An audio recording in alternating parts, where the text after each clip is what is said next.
اپنے پیارے وطن کی یوم آزادی کے موقع پر میں متحدہ عرب امارات میں مقیم پاکستانی کمیونٹی کو دلی مبارکباد پیش کرتا ہوں اور ان کے لیے نیک تمناؤں کا اظہار کرتا ہوں۔ یہ مبارک دن برصغیر کے کروڑوں مسلمانوں کی امنگوں اور خوابوں کی تعبیر کی نشانی ہے۔ ہمارے آباء و اجداد نے ایک آزاد ریاست حاصل کرنے کے لیے بے پناہ قربانیاں دیں یا ہم آزادی، وقار اور عزت کے ساتھ زندگی گزار سکیں۔ آزادی کا یہ طویل سفر بے پناہ قربانی اور ان تک جدوجہد کے بعد مکمل ہوا۔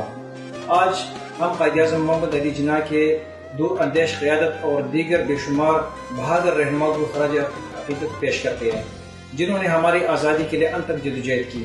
اس موقع پر میں متحدہ عرب امارات میں مقیم قابل فخر پاکستانی کو پیغام دینا چاہتا ہوں کہ یہ ہمارا فرض ہے کہ ہم اپنے میزبان ملک کے قوانین اور روایت کا احترام کریں اور ان پر کاربند رہیں۔ متحدہ عرب امارات نے ہمیں خوش آمدید کہا ہے اور ہمیں ترقی کے موقع فراہم کیے ہیں۔ اس لیے آپ سب سے میں کہنا چاہتا ہوں کہ قانون کی پاسداری کریں اور مثبت شہری بنیں۔